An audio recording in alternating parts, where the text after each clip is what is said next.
I'm Tyler, and in this video I'm going to tell you why The Florida Project is a gorgeous movie with a bit of a questionable ending. So let's talk about why The Florida Project is no perfect movie.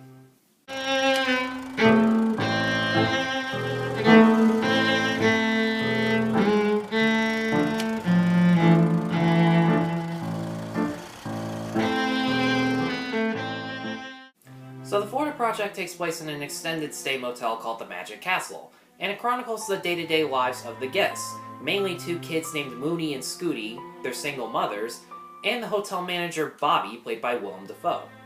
Now, if you go into this movie expecting a basic three-act structure, for every raised question to have an answer to it, and each scene to have a beginning, middle, and end, you're not going to like this movie at all. Sean Baker, the writer, director, and editor, has made a unique and unconventional movie that structures each scene to feel like a real-life scenario.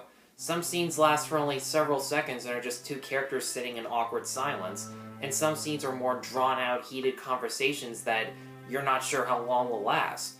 And these are events that people deal with in everyday life, and each of these scenes feel and look as real and genuine as possible. The cinematography and production design is beautiful, and it subtly symbolizes how these characters feel in their everyday lives. The purple and yellow walls of the hotel look gorgeous, they're vibrantly colored, and they help the actors stand out amongst each other.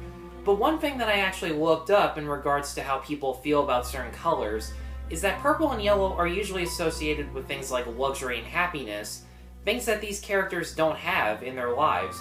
And at one point, Dafoe is even trying to paint over a wall with yellow, and then he accidentally drops the paint can. And this could represent the fact that he wishes he had a better life and supposedly isn't able to. And each shot feels meticulously planned out, usually filmed in a huge, steady wide shot with the actors symmetrically filmed in the foreground with a beautiful setting in the background. And there's a lot of really good use of long takes during scenes where characters have arguments, where you can focus on the actors and their performances and not be able to guess what'll happen next. And the biggest surprises for me in this movie were the child actors and their performances. Brooklyn Prince and Christopher Rivera in particular were so good that honestly, the majority of their dialogue felt like it had been improvised, and honestly, I wouldn't be surprised if that were the case. And these are tricky kid characters to portray, because for the majority of the movie, they say and do things that, at their age, can get them in serious trouble. They spin on cars from a balcony, trespass other people's property, and they're pretty sassy too. They're not afraid to swear at grown-ups they don't like, mostly because they probably don't even know what those words mean. But they're still likable characters because the things that they do say are actually pretty funny. And the movie makes it clear that they probably learn these things from their single parents who are too busy trying to find a job and make a living rather than give them enough attention. Willem Dafoe was also fantastic as Bobby.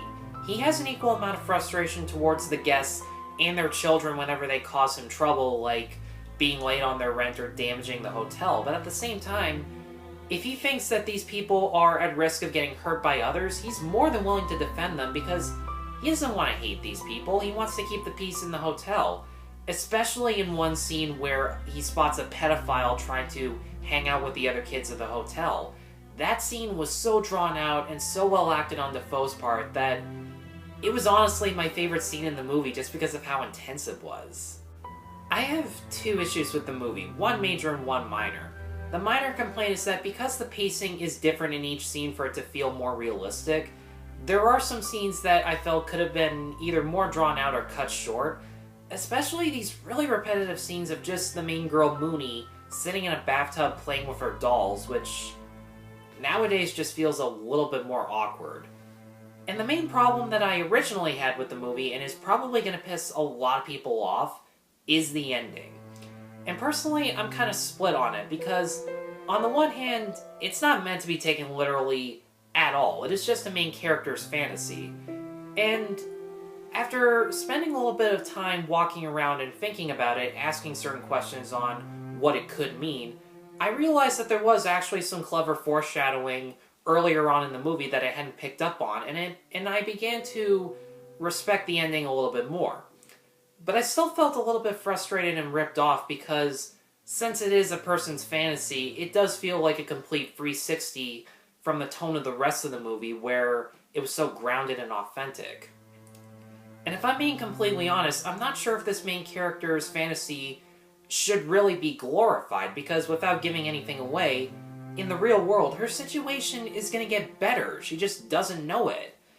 But, you know, at the same time, you could make the argument that when you're in your fantasy world, all that matters is you feeling happy and nothing else. So, it could have been that type of reasoning, and honestly, that does make sense too. Despite the issues that I had with the ending, the rest of the Florida project feels grounded and authentic, has such natural and talented performances, and beautiful production design. And for that reason, I'm going to give the Florida project a 4 out of 5. Guys, thanks as always for watching, and what did you think of the Florida project? Be sure to let me know in the comments below. Be sure to like, subscribe, check out my other reviews at NoPerfectMovie.com. And once again, thank you all very much for watching. Take care.